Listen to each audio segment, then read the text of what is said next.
Bismillahir Rahmanir Rahim. Assalamu alaikum, dear participants. So we are in the middle of Surah Al-Nisa. We have completed our discussion on the first 59 verses of Surah Al-Nisa. So just to give you a small perspective, that Surah Al-Nisa is one of the Medinan surahs of the first chapter of the Quran, and it forms a pair with the next surah, which is Surah Al-Ma'idah.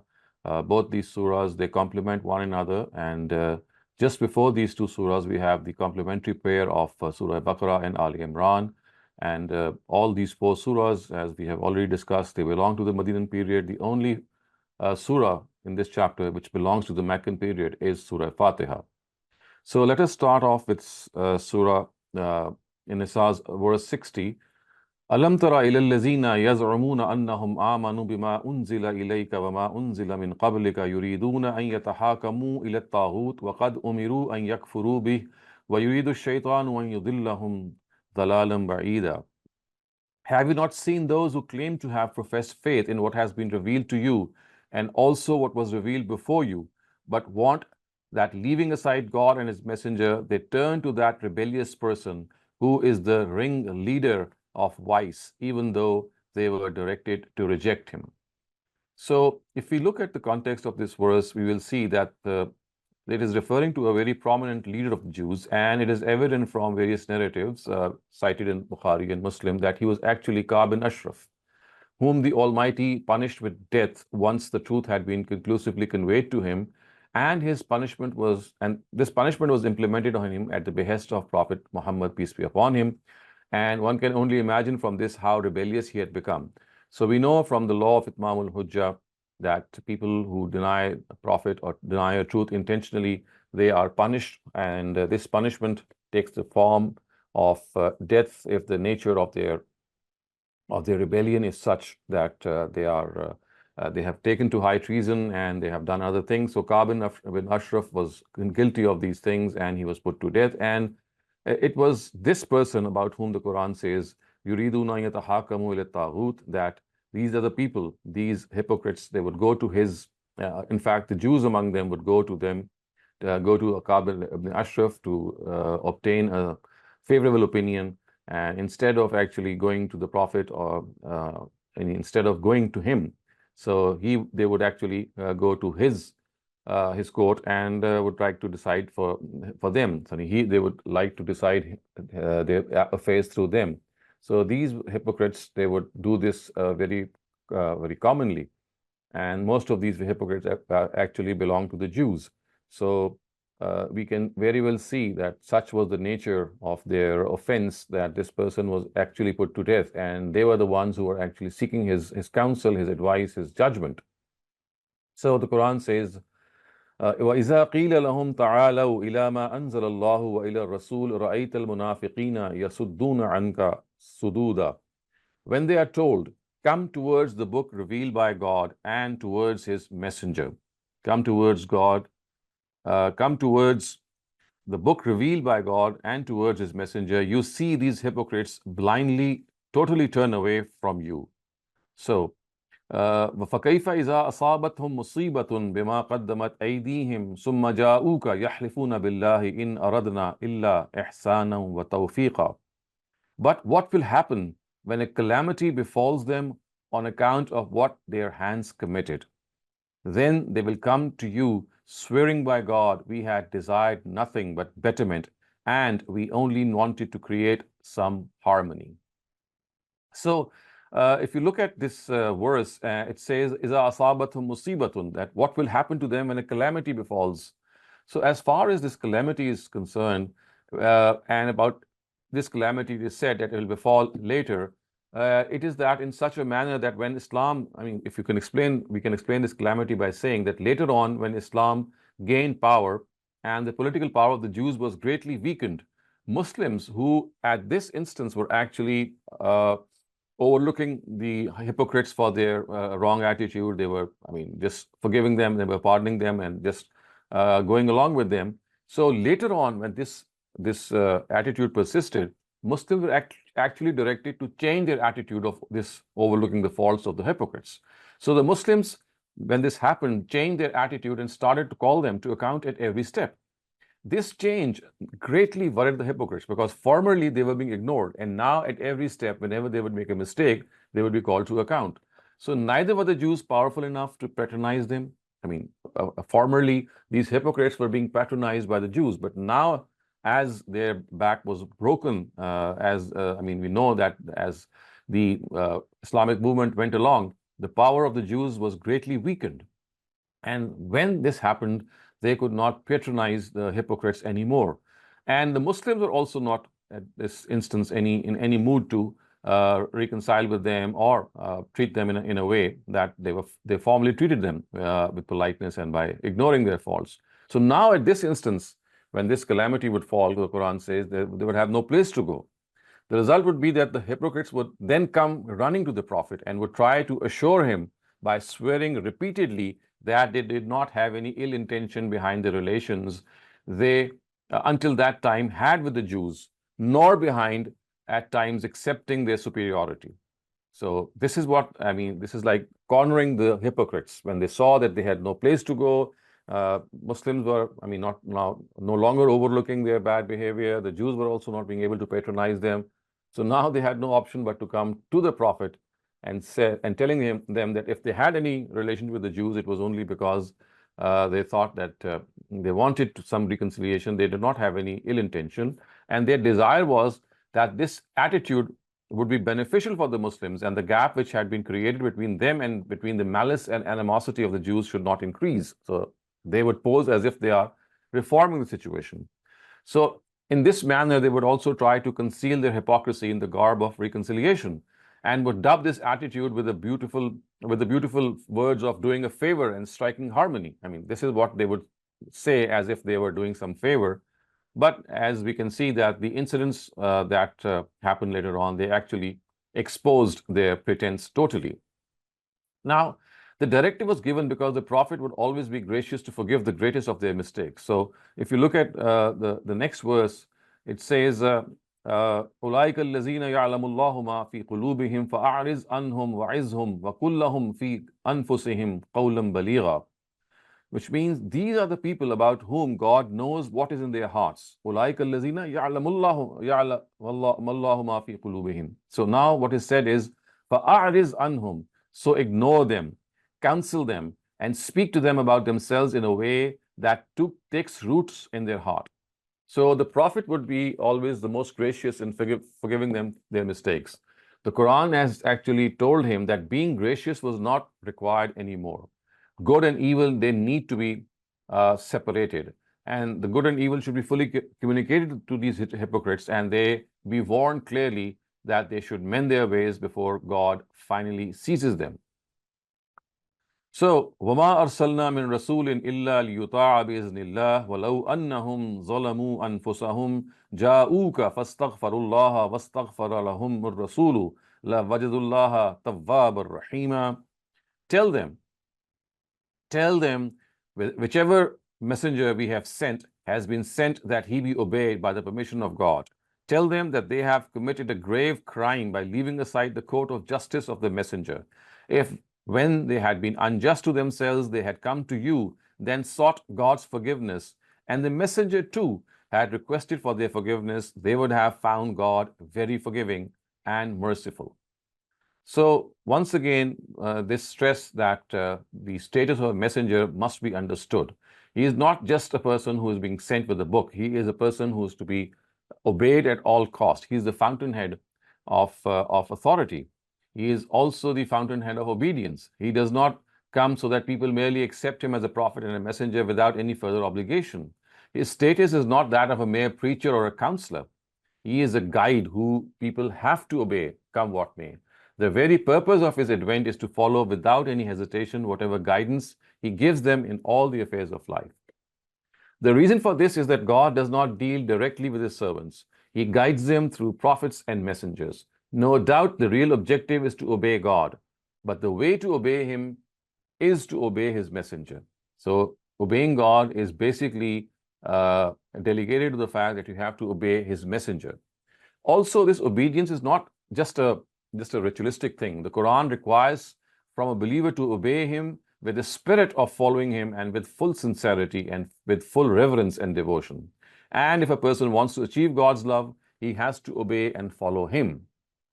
And you've also seen that it says that instead of going to some place else, it would have been better. وَلَوْ أَنَّهُمْ إِظْ ظَلَمُوا أَنفُسَهُمْ جَاءُوكَ. They should have come to you, O Prophet, whenever they were unjust to themselves, implying that whenever they committed a mistake, and then they should have sought forgiveness, and the messenger too had requested for their forgiveness. But they would have then found God very forgiving and merciful. So this condition of seeking forgiveness for people by the messenger mentioned in this verse needs to be understood. Firstly, seeking forgiveness for them by the messenger is like interceding for them in this world, as a result of which it can be expected that this great sin of theirs will be forgiven. So now you're coming to the Prophet, and the Prophet is conveying your repentance, and this is like interceding for them in this world. Secondly, in the presence of the court of the messenger, their attitude of seeking arbitration from Satan shows their blatant disrespect to the messenger. For this reason, it was necessary that they seek the pleasure and the invocations of the messenger. So remember, we've just seen that they would go to the court of Ka'b ibn Ashraf, who's called a Taghut, and also a Taghut and a Shaitan, they are no two different words. And they are being told that this is something that if you would have done, they would have found God to be forgiving, Tawwab ar-Rahim, someone who would always be in this condition that he would like to forgive people if they are really penitent. So we have to understand that this is a very, very important aspect which the Quran is discussing, that these hypocrites, they are now becoming exposed, and the Quran also wants to expose them. They no longer have the patronage of the Jews who were actually trying to support them, and now they are becoming a big thorn, and the Quran has intended to expose them, and that is why it is saying that a big calamity will fall very soon upon them, in a way that they will be left high and dry, and then they will come to the Prophet and ask for his for his forgiveness, and ask him to ask God for their forgiveness. But if they had done so, then they would have found God to be Tawwab ar-Rahima, very forgiving and merciful. And now this very powerful verse, فَلَا وَرَبِّكَ لَا يُؤْمِنُونَ حَتَّى يُحَكِّمُوكَ فِي مَا شَجَرَ بَيْنَهُمْ ثُمَّ لَا يَجِدُوا فِي أَنفُسِهِمْ حَرَجًا مِمَّا قَضَيْتَ وَيُسَلِّمُوا تَسْلِيمًا. But know, O Messenger, by your Lord, these people shall never be true believers until they accept you as the arbitrator in their disputes. Then, whatever decision you give, they do not feel any uneasiness in their hearts and wholeheartedly submit to it. They claim to embrace faith, and in reality, had we made it obligatory on them, then of course we will continue with this verse in a while, but let us first concentrate on verse 65. So, I think there are no words which are enough to explain this special affection for Prophet Muhammad, which is found in this oath. So, فَلَا وَرَبِّكَ لَا يُؤْمِنُونَ, which means that, O Messenger, by your Lord, these people shall never be true believers. So its eloquence can only be estimated by those whom the Almighty has blessed with some literary taste. So it's like saying that as far as you are concerned, this should have been their real manifesto, that they should have come to you, and whatever decision you would have made, even if it was a worldly matter, they would have accepted you, or should have accepted you, without any sort of ill feeling or ill wish towards that opinion. So we have to understand this in a very proper perspective, that such is the status of Prophet Muhammad, that in his times, when he would give a verdict, the Quran has said that his nature of giving a verdict, of course, is like God giving his verdict, because he was behind his Prophet. And if they in any way would not accept that verdict, which need not necessarily be in a religious affair, then the Quran says that they have lost their faith. فَلَا وَرَبِّكَ لَا يُؤْمِنُونَ. So by God, they are not going to be true believers حَتَّى يُحَكِّمُوكَ, until they make you the arbitrator, and they don't in any way dispute this. وَلَوْ أَنَّا كَتَبْنَا عَلَيْهِمْ أَنِ اقْتُلُوا أَنفُسَكُمْ أَوْ اخْرُجُوا مِنْ دِيَارِكُمْ مَا فَعَلُوهُ إِلَّا قَلِيلٌ مِّنْهُمْ وَلَوْ أَنَّهُمْ فَعَلُوا مَا يُوعَظُونَ بِهِ لَكَانَ خَيْرًا لَهُمْ وَأَشَدَّ تَثْبِيتًا. So they claim to embrace faith, and in reality, had we made it obligatory on them, kill your own people or come out of your homes, the way we did so in the time of Moses, only a few would have followed this directive. If they complied with the advice they are being given now, it would have been better for them, and as a result, they would have been able to adhere to religion with more perseverance if they had done this. So it's something that we have to understand that the Quran says that the false oath of we have to understand that the false oath of the hypocrites, which is mentioned in verse 62 that we have just read above. So here the Quran is refuting it by a true oath, and it's telling them that the ultimate limit of the status and position of the messenger is that his decision must be accepted by Muslims even in their personal disputes without any hesitation whatsoever and with full satisfaction, let alone for the directives of religion, which I just explained. I think I need to maybe emphasize a little more that here it has to be understood that the Almighty has sworn by Himself, remember, by Himself, and said that these people cannot be regarded as believers until they accept Prophet Muhammad as their arbitrator in all disputes which arise among them, and at the same time there comes a mental change in them that they accept his verdict without any hesitation whatsoever and with full willingness of the heart and without any reservation. So obeying a prophet is tantamount to obeying God. I've just said that. So because such is the nature of this prophetic pronouncement, that if you deny that, it's like denying God or not obeying God. So the Quran has said that had they been given this directive that you kill your own people, which means, of course, in the times of Prophet Moses, that had happened that people who had committed shirk or polytheism, they were to be put to death by the swords of the believers. And the Quran is telling them that had this directive been given to these people also, very few of them would have followed because they are basically hypocrites, and they would not have done so. And if they complied with the advice they are being given now, it would have been better. So this is like a comment on them that this is something that they would never do. But if they would have done so, lakana khayran lahum wa ashadda tasbita, it would have been far better for them, and they would have been able to adhere to religion and with more perseverance. So, and then it is said, وَإِذِ لَآتَيْنَاهُمْ مِن لَدُنَّا أَجْرًا عَظِيمًا, and if they had done this, we would have richly rewarded them from ourselves. So remember, this is a whole section of Surah Nisa in which the behavior of the hypocrites with the Prophet and with the Muslims is being discussed. And these hypocrites would be strongly supported by the Jews. And once this support was started to dwindle at times later on. So when this did happen, the Quran then warned them that you are now going to face the ultimatum, and you're going to face this punishment ultimately. And now this attitude of overlooking you is no longer going to be there. So if you, in this situation, you mend your ways, and if you are given any directive, you follow it, especially if it is given regarding jihad, because this was at hand. We know from the Quran that very soon the believers would be pitted against the disbelievers, although this never happened in history, and because of the fact that the mushrikun, the Prophet's own tribe and clan, it accepted faith. But nevertheless, this was a potentially possible reality. So that is what it is being told to them, that they have to be prepared for this. And وَلَوْ أَنَّهُمْ فَعَلُوا مَا يُوعَظُونَ بِهِ لَكَانَ خَيْرًا لَهُمْ وَأَشَدَّ تَثْبِيتًا, that if this is something that they would have vouched to follow, it would have been seemly for them with regards to their adherence to religion. And then once again, وَلَهَدَيْنَاهُمْ صِرَاطًا مُسْتَقِيمًا, we would have richly rewarded them from ourselves and guided them to the straight path. وَلَهَدَيْنَاهُمْ صِرَاطًا مُسْتَقِيمًا وَمَنْ يُطِعِ اللَّهَ وَالرَّسُولَ فَأُولَٰئِكَ مَعَ الَّذِينَ أَنْعَمَ اللَّهُ عَلَيْهِمْ مِنَ النَّبِيِّينَ وَالصِّدِّيقِينَ وَالشُّهَدَاءِ وَالصَّالِحِينَ وَحَسُنَ أُولَٰئِكَ رَفِيقًا ذَلِكَ الْفَضْلُ مِنَ اللَّهِ وَكَفَى بِاللَّهِ عَلِيمًا. Tell them, those who obey God and His Messenger, it is they who shall dwell with those whom God has bestowed with favor, the prophets, the truthful, the witnesses, and the righteous. How good are these companions! This is a blessing of God, and for this sufficient is the knowledge of God.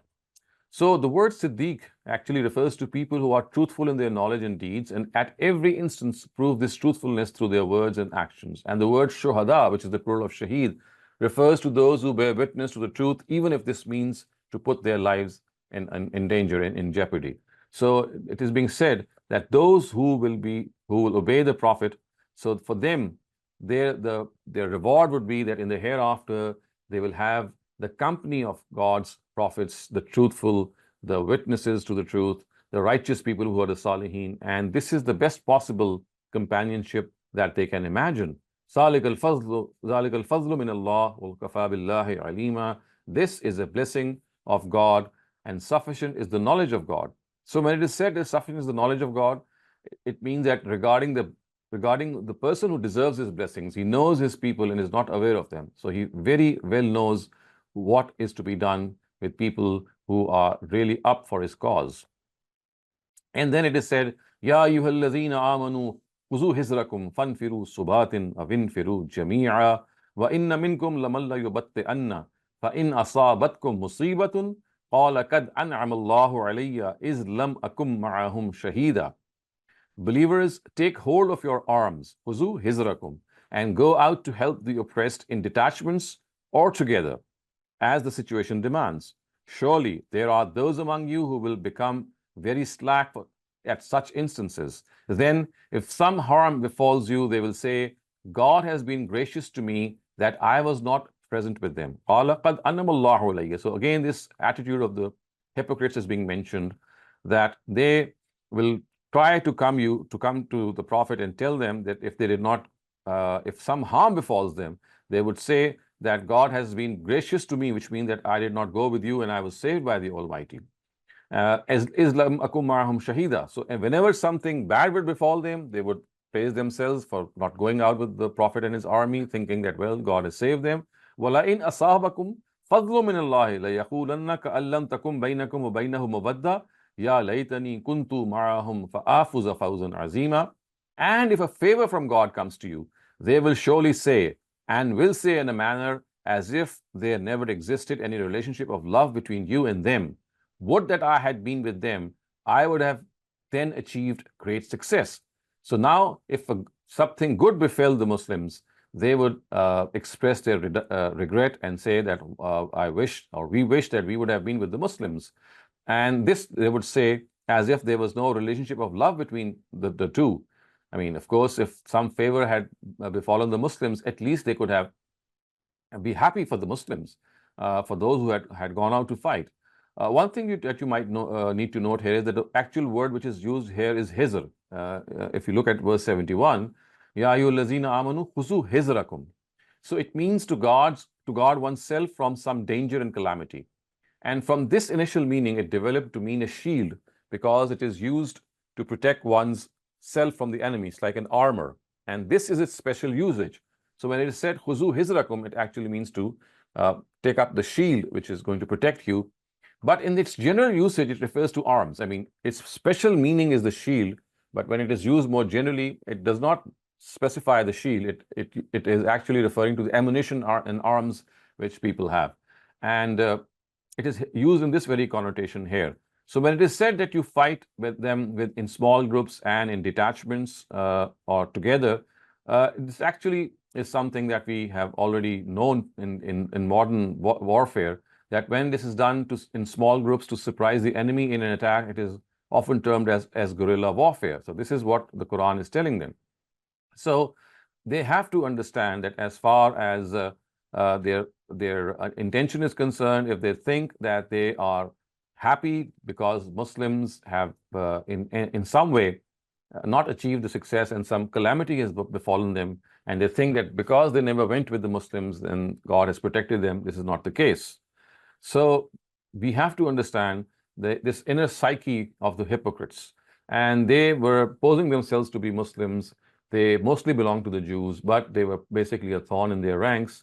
And throughout this Medinan period, for a very long time, the Quran did not want to expose them. The Almighty did not want to expose them, because there were still people who were bordering on hypocrisy, and there was a chance that they would give up their hypocrisy and enter faith. So this whole attitude of forgiveness and overlooking them and pardoning them was there. But now they had made themselves worthy of being exposed. So this is the whole milieu in which this directive is being given. And then it is said, فَلْيُقَاتِلْ فِي سَبِيلِ اللَّهِ الَّذِينَ يَشْرُونَ الْحَيَاةَ الدُّنْيَا بِالْآخِرَةِ وَمَنْ يُقَاتِلْ فِي سَبِيلِ اللَّهِ فَيُقْتَلْ أَوْ يَغْلِبْ فَسَوْفَ نُؤْتِيهِ أَجْرًا عَظِيمًا. So only those should come out to fight for the cause of God who are willing to give up this world in return for the next. in return for the next. For them are glad tidings that whoever fights for the cause of God, whether he dies or triumphs, on him we shall surely bestow a rich recompense. So the implication is that if they do participate in any campaign because of their wretchedness, then the minimum requirement of faith and Islamic brotherhood was that they should feel happy on the success which is given to the Muslim. But of course, they never had this magnanimity, and they would feel bad.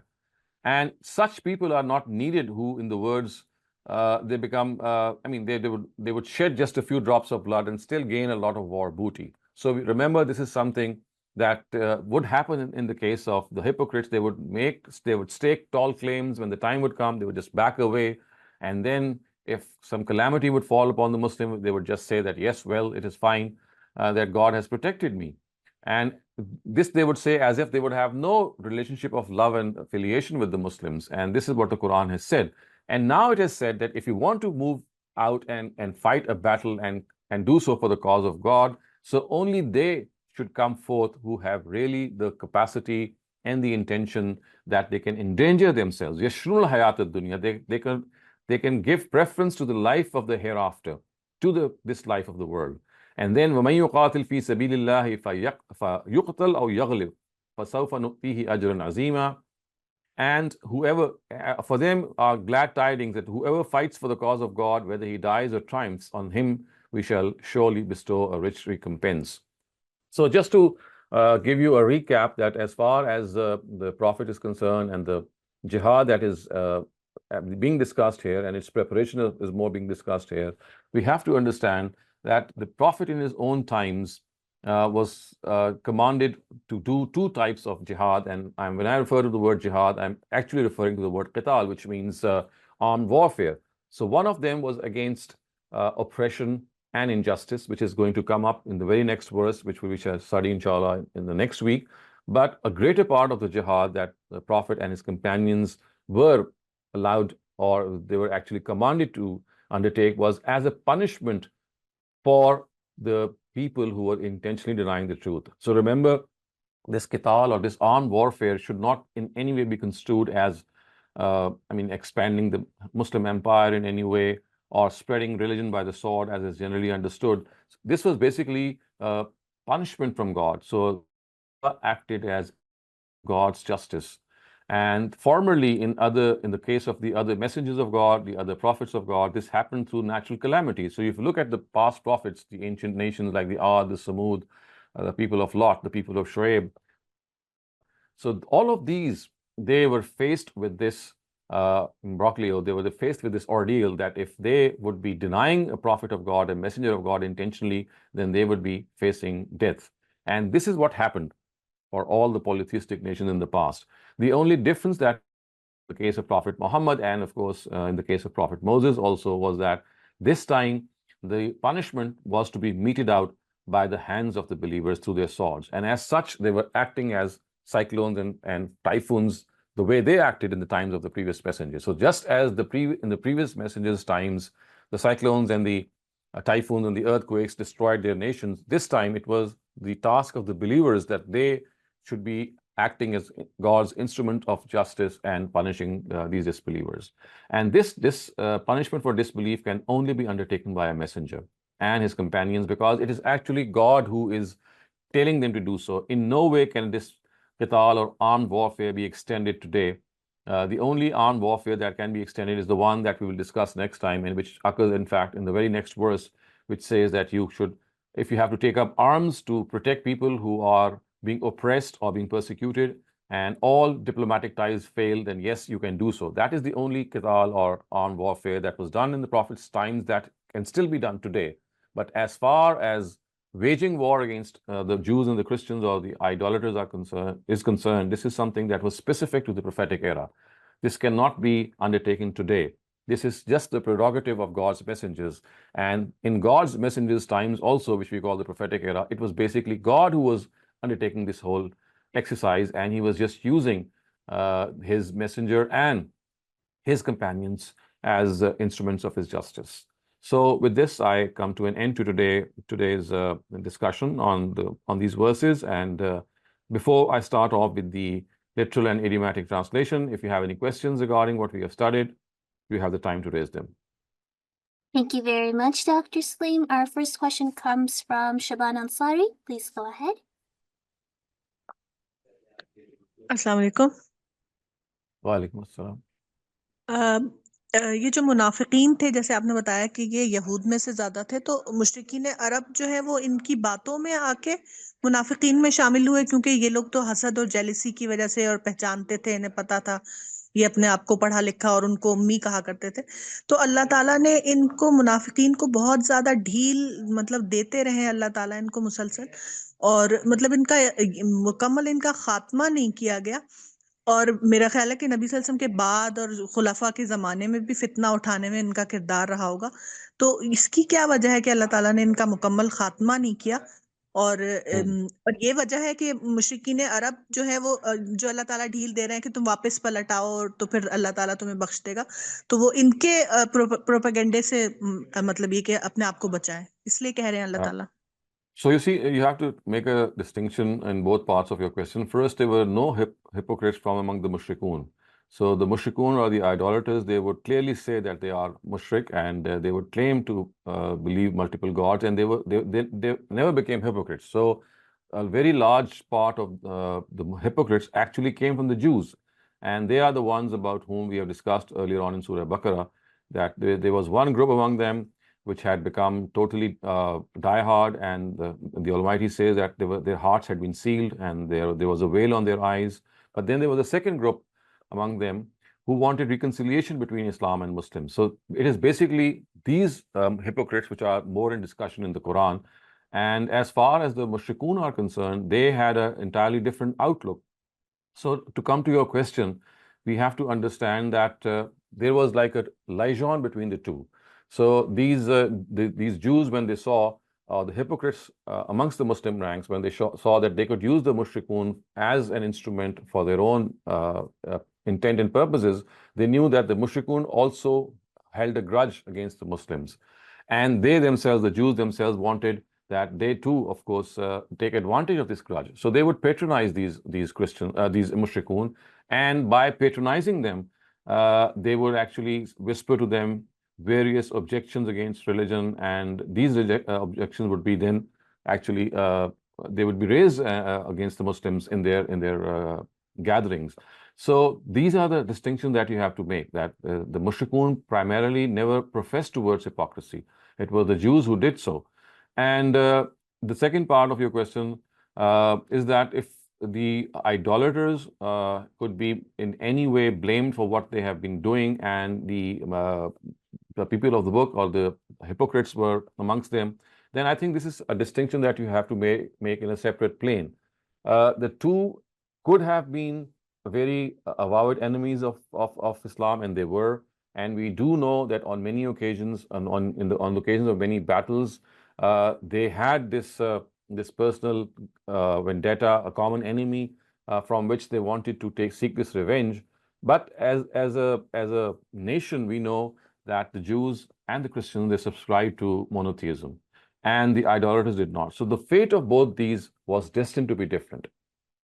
So does this answer your question? Okay, thank you. Dr. Saleem, the next question asks, this is about hypocrites when they're asked to go to the courts like Jews, while in case they're met with some calamity, they are said to approach the Prophet with some explanation that they only wanted to better themselves and reconcile. So they wanted to understand the link between going to the courts of the Jews and meeting some calamity. What does that mean? Okay, let me just take out the verse. You see, this is this verse which says that Alam tara ilal lazin. This is the very first verse that we started to study today. That have you not seen those who claim to have professed faith, referring to the hypocrites, in that what has been revealed to you, and also in that what has been revealed before you, but want that, leaving aside the messenger, they go to a taghut to answer all the cases that they would put forth. So basically, what is being said is that this is what they do. But when they would be told that they should not go to the court of Ka'b bin Ashraf, or the person that they're going to, and instead they should come to the Prophet, they would actually رَأَيْتَ الْمُنَافِقِينَ يَصُدُّونَ عَنْكَ صُدُودًا, they would, I mean, totally turn away from him, because of course they thought that they will not give a favorable verdict. So upon this, it is being said that now you're going to the Jews and asking for a verdict from their courts. But what will happen to them when in future the power of these Jews will be weakened? The power of these Jews will be weakened, and you would no longer be in a position to go to them. And Muslims also will stop overlooking your blemishes and treat you sternly. So when this is going to happen in future, then you're going to come running to the Prophet and ask for his verdict. So basically what is being said is that this is what is happening today, but what will happen, as the Quran says, فَكَيْفَ إِذَا أَصَابَتْهُمْ مُصِيبَةٌ, but what will happen when a calamity befalls them on account of what their hands committed, then they will come to you swearing by God. So this is like saying that this is what you're doing today, but tomorrow, when you would not have an option for this, you would come running to the Prophet to solve their cases, because now the Jews will not be in a position to help them, and of course the Muslims would stop overlooking their blemishes. So they would have no place to go. They would be left high and dry. The only option they would have would be to come to the Prophet. So that is what is being mentioned. So this is like saying that this is what your present is, but not very long from now, you will not be able to do what you're doing now, and you will be forced to come to the Prophet. So instead of being forced at that time, would that you'd have given up this attitude at this time and come to him, at the Prophet, and then sought forgiveness from him, and of course at the same time come to his court of justice. Thank you very much, Dr. Saleem. Next question, this is a bit of a long one. So this one asks, in 627 CE, during the Battle of the Trench, the Banu Qurayza tribe was accused of collaborating with the enemy forces led by the Quraysh tribe from Mecca. After the battle, the Muslims, led by the Prophet Muhammad, besieged the Banu Qurayza's fortress. Subsequently, the men of the tribe were executed, the women and children sold into slavery, and their properties were confiscated.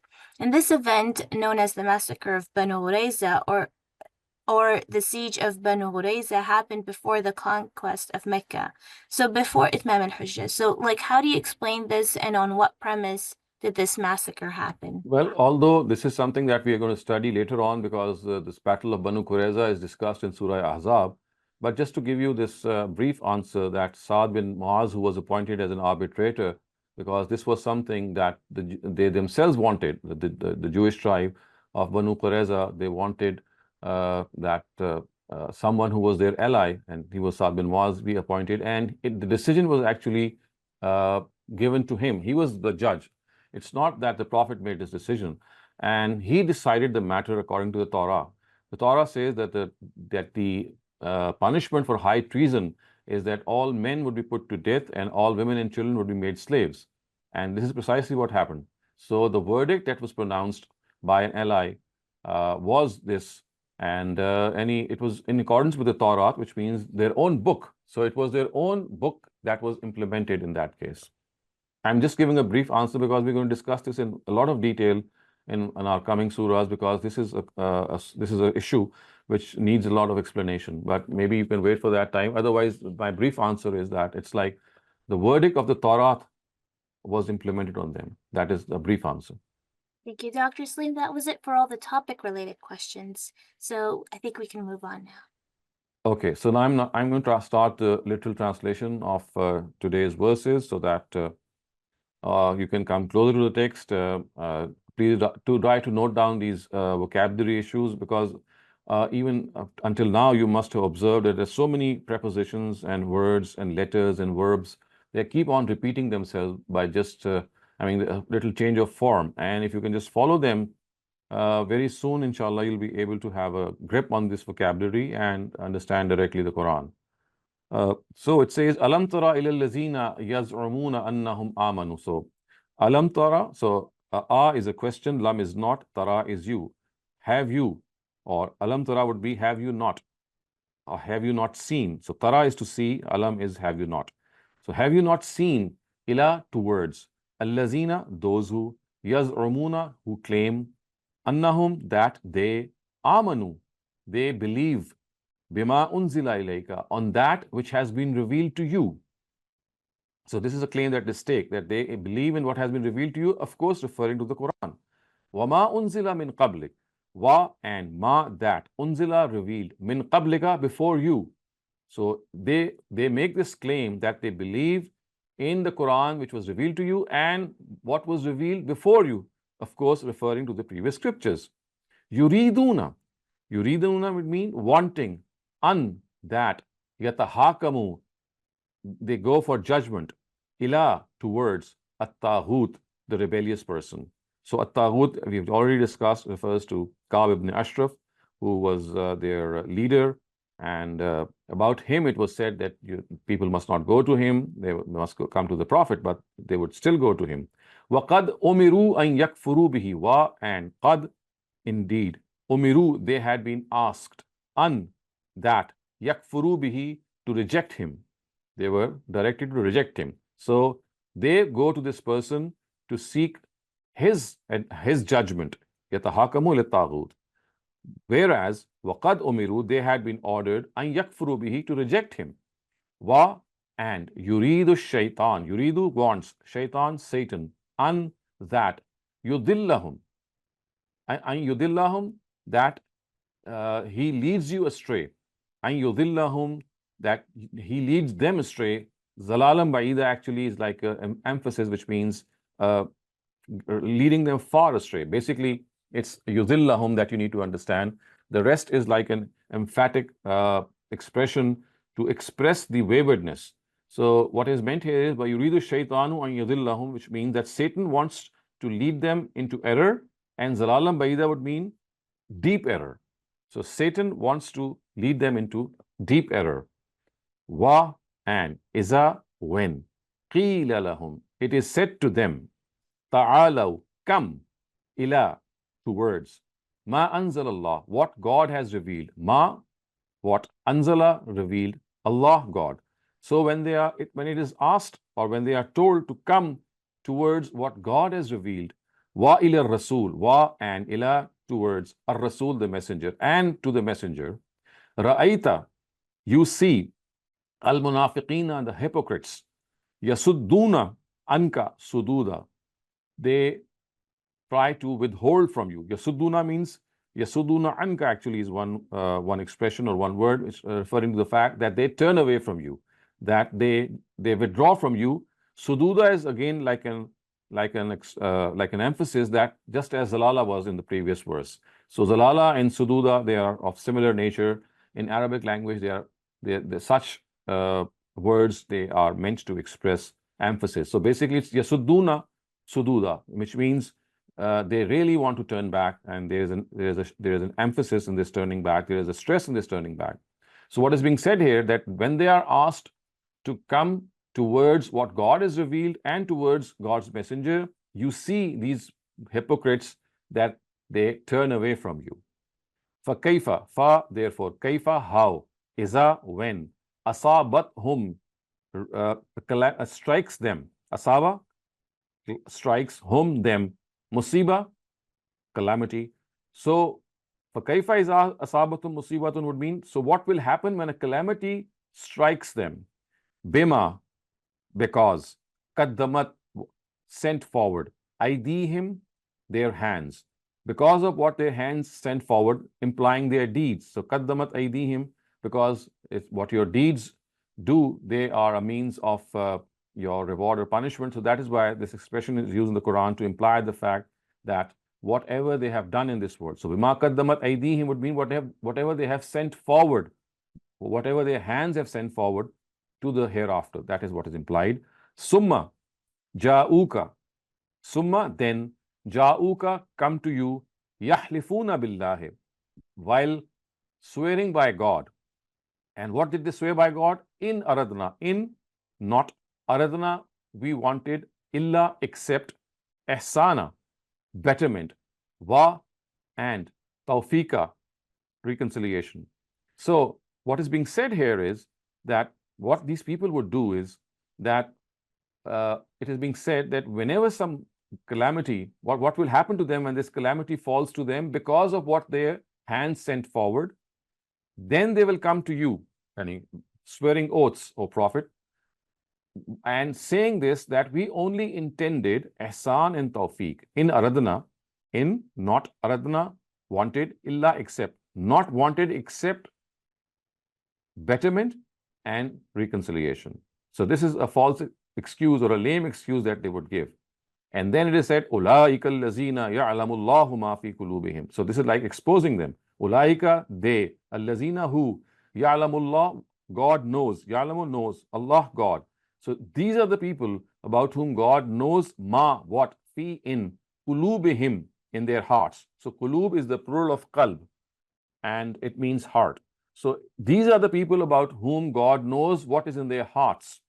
Remember in the previous verse, when they would be called to account, they would say that we only wanted betterment, we only wanted reconciliation, but the Quran says you are lying.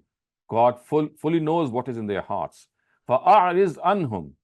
So the Prophet is being told, therefore, أَعْرِضْ عَنْهُمْ, withdraw from them, ignore them. وَعِزْهُمْ. So wa and. So izhum, counsel them, advise them. Wa and. Kul, tell. Lahum, them. Tell them. Fi anfusihim. About them. Tell them about them. Kaulam baligha. So kaulam baligha would mean something which is really heartening, something which is really going to take roots in their heart and they're really going to understand it. So what is being said is that when these people come to you and they say that they only wanted betterment and reconciliation, they are lying, because God knows what is in their hearts. So at this time, ignore them. So, I mean, the time has not arrived to take them to task. At this time, ignore them. فَأَعْرِضْ عَنْهُمْ وَعِزْهُمْ وَقُلْ لَهُمْ فِي أَنفُسِهِمْ قَوْلًا بَلِيغًا. Wa'izhum would mean counsel them and tell them fi anfusihim, about them, something which really takes root in their hearts, which means tell them something which is very eloquent, something which they're really going to understand. So it's still like this this situation in which this reconciliation and this overlooking is going on. وَمَا أَرْسَلْنَا مِن رَسُولٍ إِلَّا لِيُطَاعَ بِإِذْنِ اللَّهِ. Wa and, ma not. Arsalna, we sent. Min rasulin, from a messenger. Illa, except. Liyuta, so that he is obeyed. Bi'iznillah, with God's permission. And we have not sent any messenger except that he is obeyed with God's permission. Wama arsalna, and we have not sent min rasulin, any messenger, except illa, except liyuta, that he be obeyed. Bi'iznillah, with izn, permission, Allah, God, with the permission of God. Wa and, law, if, annahum, they, is, when, zalamu. Zalamu means being unjust. Anfusahum, to their own selves. Walau annahum is zalamu anfusahum would mean, and if when they had been unjust to themselves, ja'uka, they should have come to you. Ja'uka. Fastaghfarullah. Then sought God's forgiveness. Fastaghfaru, they should have sought forgiveness. Allah, from God. Wa and. Wastaghfara lahumur rasulu. Istaghfara, to seek forgiveness. Lahum, for them. Ar-Rasul, the messenger. And the messenger too would have sought forgiveness. So like it is like saying that these people should have come to you when you had done something unjust, which would be unjust to your souls. You would have come to you and then sought forgiveness from God. Wastaghfara lahumur rasula, and the Rasul would also have sought forgiveness for them. And then what would happen? La wajadu, they would have found Allah, God, Tawwab, accepting of repentance, Rahima, merciful. So had this happened, that they would have come to you, La wajadu, they would have found God to be Tawwab and Rahim. They would have found God to be forgiving and merciful. Fala, fa, therefore, la, not. Wa, Warabbika, of course, now Warabbika is like an oath, by your Lord. So, no, by your Lord. La yu'minuna, la, not. Yu'minuna, they will profess faith. Hatta, until. Yuhakkimuka, they make you as the judge. Yuhakkimuka, they make you as the judge. Fima, in things. shajara bainahum, in which there is a dispute amongst yourselves. Shajara, dispute, bainahum, amongst yourselves. Summa, then, la, not, yajidu, they find, fi anfusihim, in themselves, fi in anfusihim, themselves, haraja, any uneasiness, mimma, about, qazaita, you have what you have decided, wa, and yusallimu taslima, you fully submit to his verdict. Yusallimu taslima is, again, the word taslima is like an emphasis which occurs to just emphasize the word yusallimu, which actually means to accept something. So literally it would mean, and not by your God, they are not believers until they make you your hakam, their hakam, they make you their judge, fima shajara bainahum, in things in which they have a dispute. Then they do not find in their hearts any unease about what you have decided, and you accept the verdict. Yusallimu taslima. Wa, and, law, if, anna, we, katabna alayhim. So katabna alayhim, make mandatory on them. So had we made mandatory upon them, that, uqtulu anfusakum, kill yourselves. Of course, referring to the fact that kill your people. Aw, or ukhruju min diyarihim. So come out from your houses or from your places. So diyarikum, your places. So what is being said is that had we made it mandatory upon them, walau, wa, and law, if, anna, we, katabna alayhim, ordained for them that they kill themselves, uqtulu anfusakum, aw, or come out of their houses, what would happen? Ma fa'aluhu, ma, not, fa'aluhu, they would have done. They would not have done this. Illa qalilum minhum, except for a few of them. Illa, except, qalil, few, minhum, from among them. So what is being said here is that had God made it mandatory upon them to kill their people because of polytheism, as had happened in the times of Moses also, or to come out of your homes, this is of course something that is an allusion to the times of Moses when both these things happened. Then the Quran says, ma fa'aluhu, not, they would not have done this except a few of them. So only a few of them would have obeyed. Wa, and, law, if, annahum, they would, fa'alu, done, ma, what, yu'azuna bihi, they are being counseled for, yu'azuna, being counseled, bihi, about, la, therefore, kana, was, khaira, better, lahum, for them, wa, and, ashadda, stronger, tasbita, adherence. Of course, applying adherence to religion.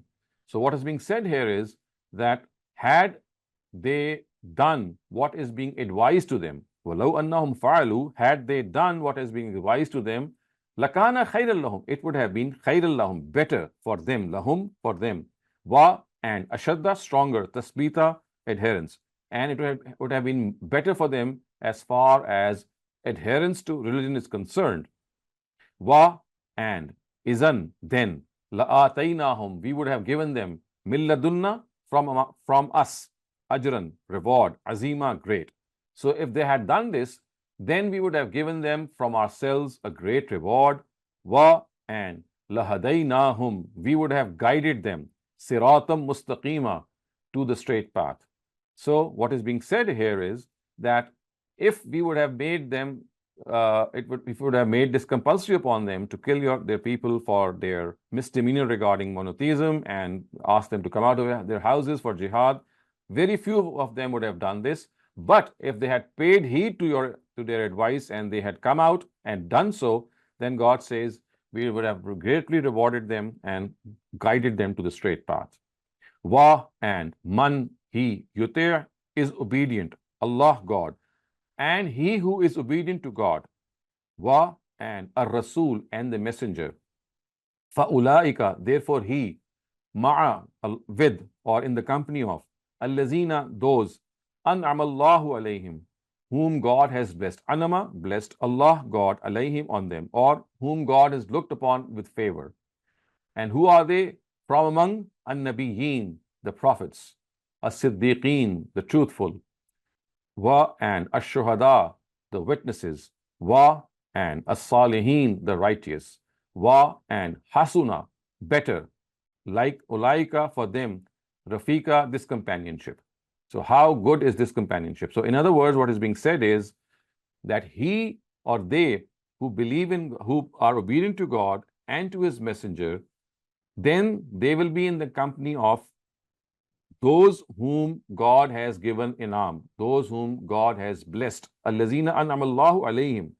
And who are those? They are from among the prophets, and the truthful, and the witnesses, and the righteous. And hasuna ulaika rafika. And how good are these companions? Hasuna, good. Ulaika, these. Rafika, companions. Zalika al-fadlu min Allah. Zalika, this. Al-fadl, blessing. Min, from. Allah, God. So this is a blessing from God. Wa kafa billahi alima. Wa, and kafa, sufficient or enough. Billahi, God. Alima, regarding knowledge. So God is sufficient regarding knowledge, which means that sufficient is the knowledge of God, or enough is the knowledge of God. Ya ayyuhallazina amanu khuzu hizrakum fanfiru subatin avinfiru jami'a. Ya ayyuhallazina amanu, O those who believe, khuzu, take up, hizrakum, your arms, hizr, arms, kum, your. So those who believe, take up your arms. Fanfiru, therefore go out, subatin, in small groups, in detachments, or infiru, or go out, jamia, in larger groups together. So what is being said here is that when the time for jihad comes, you take up your arms, pick up your arms, and you can go in small detachments, and you can go together, jamia, together. Wa, and inna minkum lamalla yubatti anna. Wa, and inna is indeed, minkum, from among you, laman, those who, layubatti anna, who are very slack. I mean, which means that they are very lazy and they will not go. Fa, therefore, in, when, asabatkum musibatun. Asabatkum, asaba means comes to you, comes actually, kum is you, comes to you, musiba, comes to you a calamity. Musiba is calamity. Qala, they say, qad, indeed, an'amallahu alayya, anama, to do favor. Allah, God. So God has done favor, alayya, on me, is when lam, not akun, I was not marahum, with them, shahida, present. So this is what is being said, that there are some among you who are slack, who are just opportunists. So when some calamity befalls you, فَإِنْ أَصَابَتْكُمْ مُصِيبَةٌ, that person says that God has been kind to me. Annamallahu alayya. God has been kind to me. He has looked upon me with favor because I was not with them present. I was not present with them. So the calamity was faced by them and I was protected. Wa, and la'in, if asabakum, reaches you, fadl, blessing, minallah, from God. So on the other hand, if some blessing reaches you, so the previous verse tells us that if some musibat or some calamity befell the Muslims, they would feel happy that they remain protected. But on the other hand, if some blessing comes to you from God, asabakum, comes to you, fadl, blessing, minallah, from God, la yaqulanna, they say, ka'allam takum bainakum wa bainahum mawadda, as if, ka'anna, as if, lam, not, takun, is, bainakum, between you, wa, and between him or that person, mawadda, any ties of love or friendship. And what do they say? Ya laytani, would that I, kuntu, I was, marahum, with them, fa'afuza fawzan azima, therefore, afuza, would have achieved, fawzan azima, great success. Now the opposite is being said, that if some blessing would come to you from God, these people would say, and they would say as if there is no relationship of love between you and them. Ka'allam takum, as if lam takun, not, bainakum, between you, or bainahu, and between them, mawadda, any relationship of love. What would they say? Ya laytani kuntu marahum, I wish, or we wish, kuntu, I was marahum, with them. And in that case, fa'afuza, I would have achieved fawzan azima, great success. Obviously, this is that attitude of being an opportunist that is being reflected. Fal yuqatil, fa, therefore, al yuqatil means, fal yuqatil means people should fight, fi sabilillah, Fi sabilillah, in the way of God. Allazina, those who, yashruna, who are giving preference. Al-hayat ad-dunya, regarding this this worldly life, over this worldly life. Bil akhirah, the hereafter. So what is said is here that those people should come to fight. Sorry. Fal yuqatil means those people should pick up arms who, in the way of God, who would prefer the hereafter to this world, who would always prefer, Yashruna would prefer to this world the hereafter. In other words, they are the ones who give preference to the hereafter instead of this world. Wa and man, those yuqatil, who fight, or he who fights. So the word man can be translated both as a singular or a plural one. We can do both. So if you take the singular, it would mean wa and man, he yuqatil, fights fi sabilillah, in the cause of God. Fa yuqtal, and is killed. Aw yaghlib, fa yuqtal, he dies, he is killed. Aw yaghlib, or he is successful, he triumphs. Fa sawfa, fa, therefore, sawfa, very soon. Nu'tihi, we will give him. Ajran, reward. Azima, great. So he who fights for the cause of God is either killed or achieves success. We will very soon give that person great reward. Ajran Azima, great reward.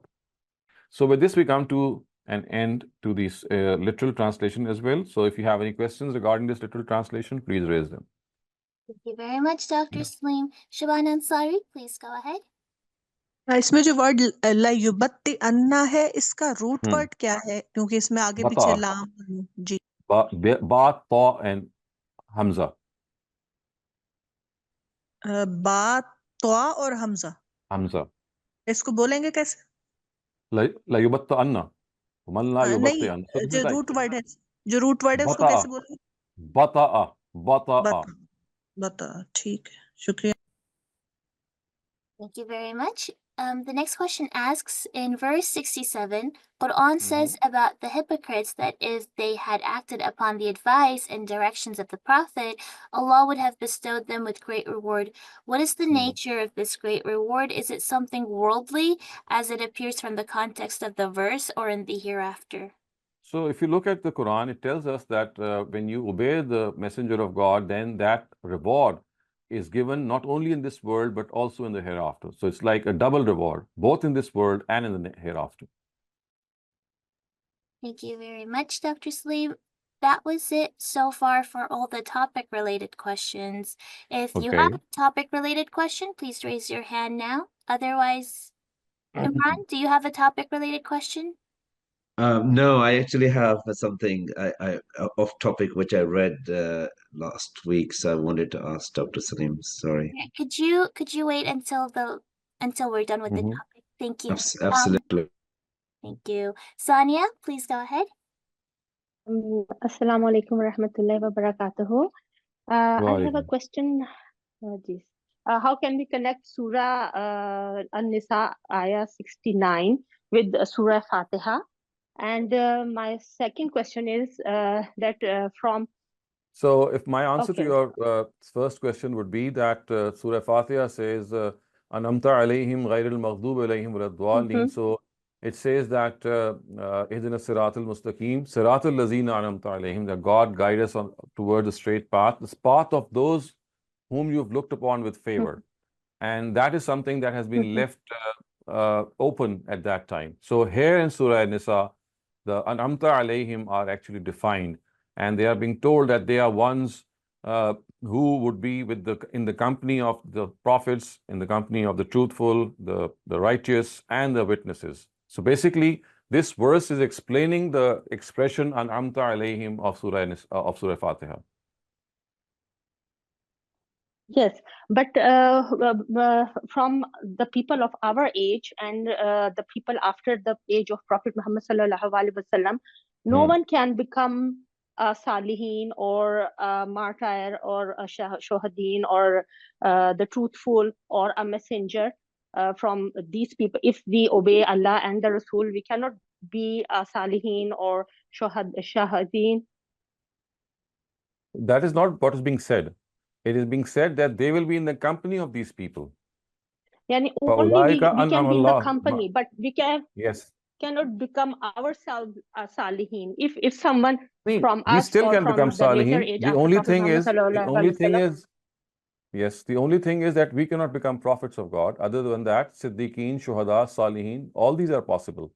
And the Quran has actually referred to this in Surah Waqia when it says, Sullatu min al-awwaleen wa qalilu min al-akhirin, that amongst the earliest generations you will have these righteous Muslims in a great number. But in the later generations you still have them, but they might be in a smaller number. So the only thing that cannot be achieved is that you cannot become a prophet of God in any case. But you can have the same status as a Siddiq or as a Shaheed or as a Salih. That these are all statuses, I would say, or positions that are attainable by our own good deeds. But according to this ayah, prophethood can also be possible. No, that is not possible, because what is being said is If we فَأُولَٰئِكَ obey Allah and the Rasul. مَعَ الَّذِينَ أَنَمَ اللَّهُ. They will be with those whom the Almighty has blessed. It's not that they will become prophets of God. They will be in the company of the prophets of God. فَأُولَٰئِكَ So مَعَ if they الَّذِينَ. can be, if this ayah is talking about the company of the prophet or the salihin, it means that now we cannot become a salihin or shahidin ourselves.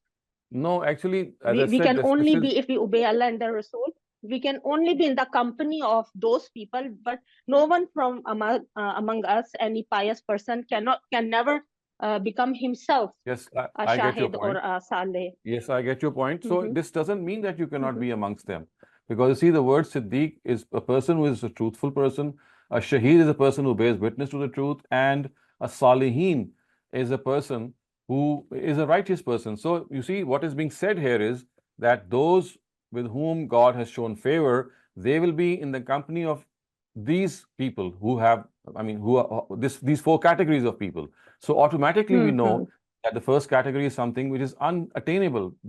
Of course, we cannot be messenger ourselves. So what is being said is that the people to whom God has shown his favor will be in the company of such individuals.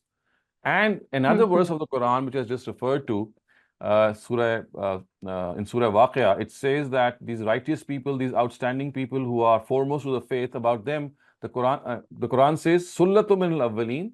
Such people of this high category amongst the truthful, amongst the shuhada, amongst the salihin, they will be few in the later generations and very large in number in the earliest generations. So you see, it's not that you have to understand a Quranic verse directly from that particular place. There are other instances in the Quran which clarify certain things. So what is being said here is, I do get your point, what you're saying, that when we are being said that we are going to be in the company of the righteous, then of course we are not the righteous. That's not what is being implied. It might apparently seem that is being implied here. What is implied here is that you yourself would be raised to this status and you'll be in the company of these people. But of course, we know from other parts of the Quran that being a prophet would not be possible. But as Surah Waqia says, that all these three categories are achievable. The only thing is that there will be very few people in the earlier generations and in the later generations, and very large number of people in the earlier generations. So that is what is being said here. Thank you very much, Dr. Saleem. Thank you so much. Thank you, Jazakallah. Next question asks, in verses 60 onwards, when it's referred to the court of Jew named Ka'b bin Ashraf, how can we specify that it's referring to him specifically? He can be one of the Jews to whom the hypocrites would go to. Actually, this is like a historical corroboration. A person can up with a different interpretation, and we will look at it. But in all probability, when you look at the word at-taghut and we look at his connotation, that who exactly would the person would be, then the one who stands out is Ka'b ibn Ashraf, because he would hold court. He would be the person to whom people would go for their own judgments. And he would be the most prominent among the Jews who would do so. He was like the leader of them. So, this is like a historical reference. And if someone says that there is someone else who is implied here, then he should come up with some reasoning. And maybe that if that reasoning is more convincing, we can accept him. But nonetheless, it does not make any difference in the interpretation of the verse. even if you regard it to be someone else. The interpretation of the verse is that instead of coming to the Prophet, they are going to a taghut, whoever that is. That is the gist. Now, it is just a matter of further explanation that we find out exactly who a taghut is, who is implied by the word taghut. But that should not make any substantive difference on the interpretation of the verse, because the interpretation is that instead of coming to the court of the Prophet, they are going to the court of a taghut person. Thank you very much, Dr. Saleem. Sania, do you have a topic-related question? Yes, please. Another question. What were the blessings and favors that were bestowed upon the Shahideen and Siddiqeen and Salihin? What were the specific favors? Right. So this is again something which the Quran is specified in a number of places, that they will be bestowed with a very high place in paradise, and we know that paradise itself will have various levels, and these people would be at the highest levels. I mean, of course, the prophets of God would be perhaps at the highest levels, and others, of course, would be with them.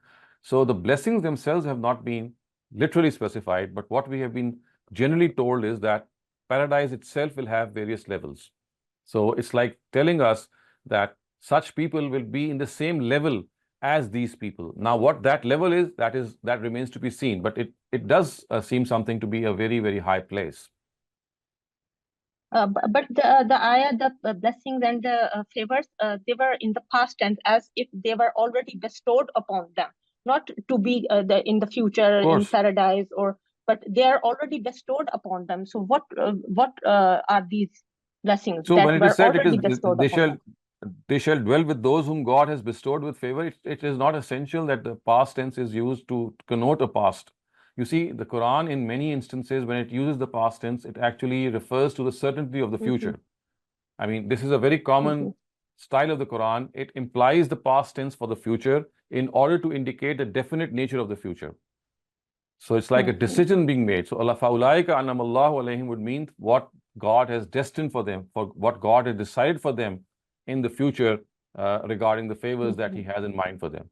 So the past tense is not always used for the past. So in this world, there were not specific blessings that were bestowed on them. I mean, we don't have only those in the any future, in specific the nature. hereafter. I mean, of course, in this world also they were blessed. I mean, we cannot deny because those they were blessings. suffered from a lot of yes, because of the fact and all they many suffered, and at the same hardships time, in this yes, world. So yes, what so were that the is also blessings? something. Yes, because it's not that these blessings are confined to this world, but what is being said is that just as these people would have a very high status in the hereafter, these four categories, in a similar way, we are saying that God, please guide us to the straight path, the path which was followed by these four categories of people, whom you blessed. It means that we are asking for the hardships and for the no, we are not actually. trials. What we are saying is the blessings. We are basically asking for the blessings of these people. I mean, we are asking to be in the company of these people who have been blessed by God. So it's not that the blessings that we are asking, because you see, these people earned their status in this world and in the next world because of the suffering that they went to, the perseverance that they showed. So they have already attained that status in this world and in the hereafter. But what is being said is that God, please give us the company of these people with whom you have shown favor. Just like we being in the company, the blessings have already been received by them. We are to be in their company. So we are asking about the company only, not yes. The. Of course, that is what so the word ma'ah. فَأُولَٰئِكَ مَعَ الَّذِينَ. They are in the company of these people whom you have blessed. Thank you very much, Dr. Saleem. We'll Okay, move thank on you so to much. the non-topic related questions now. The first one asks, since we have a bunch of them, I'm going to be shortening questions. When it comes to looking at fiancés, why is it okay to look at them and glance at them? Does this not go against not looking or lowering your gaze when it comes to looking at the opposite gender? I mean, it's like whenever you look at them, it's not it's not that you are going to stare at their physical attributes. It's just that you're looking at their appearance so that you are sure who are marrying and if you would like the appearance of that person or not. So this appearance is not about their physical attributes, it's their overall appearance.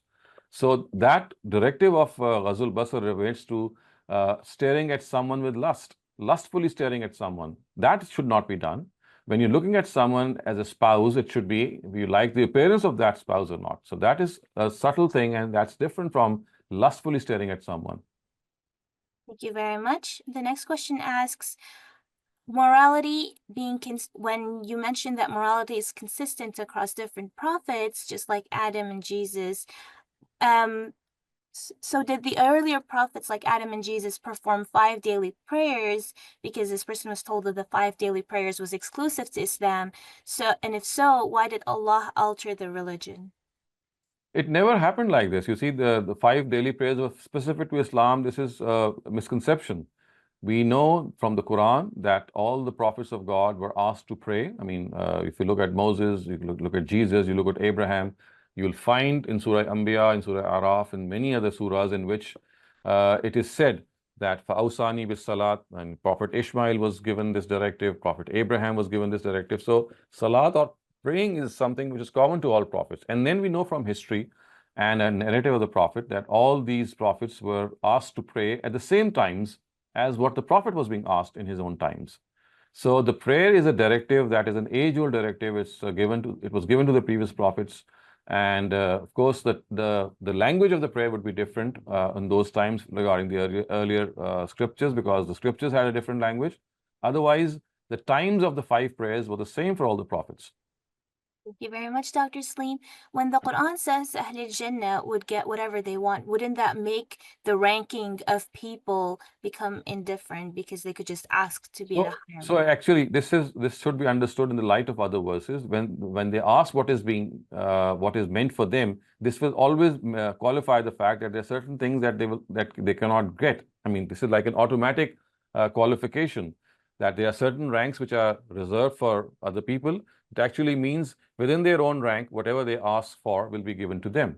Because from other places in the Quran, we know that these ranks are going to be according to the one's deeds, according to the reward that you get. So higher, the better the deeds, the better the reward.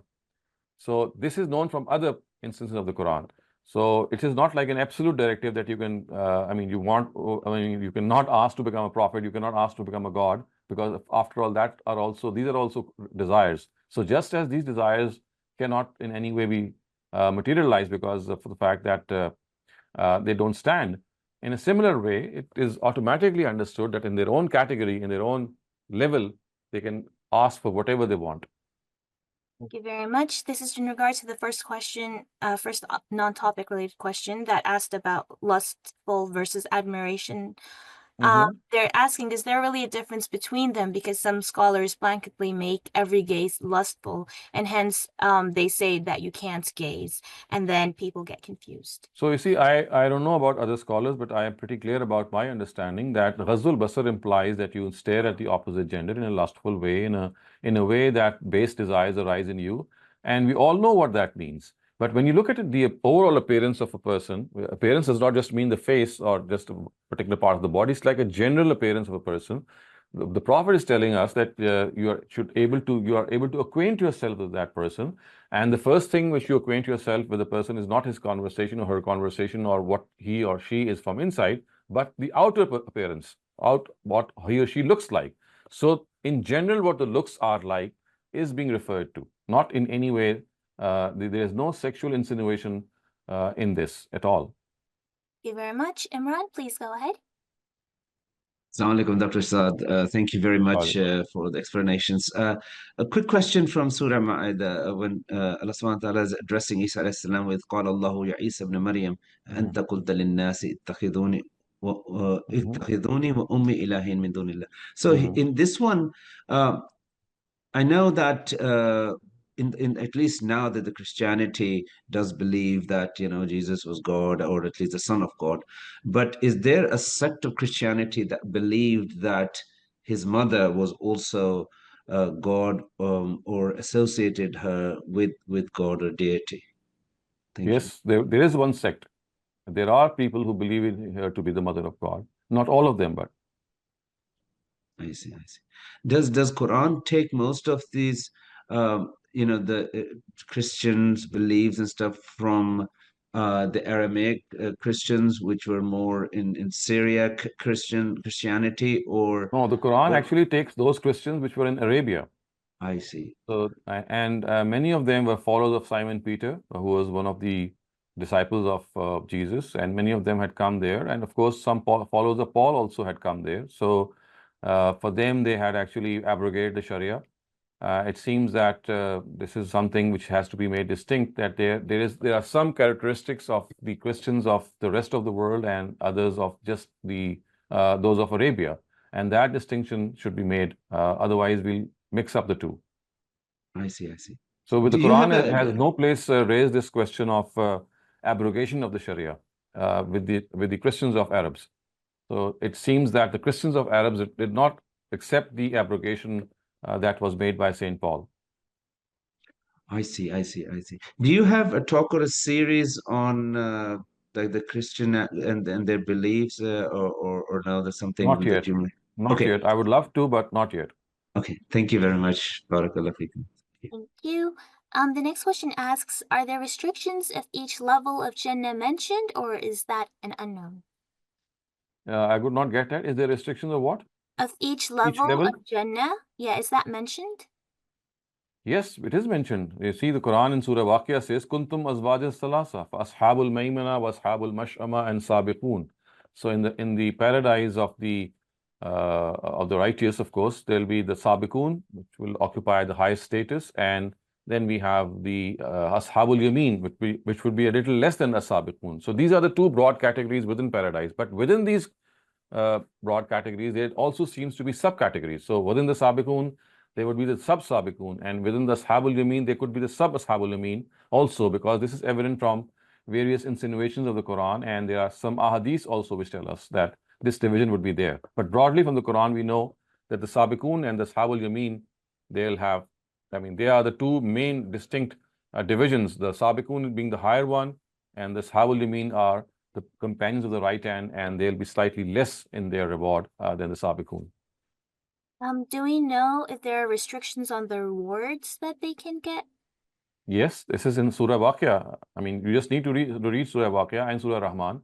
Both of us tell us the nature of the rewards that will be given to the sabiqun and slightly lesser to the ashabul yamin. Thank you very much. Last call since we have a minute left, for off-topic question. If not, we will be ending the session here. I think we are good. All right. So inshallah, we'll see you again next week, Dr. Saleem. Thank you very much Inshallah. for another wonderful session. And thanks to all the participants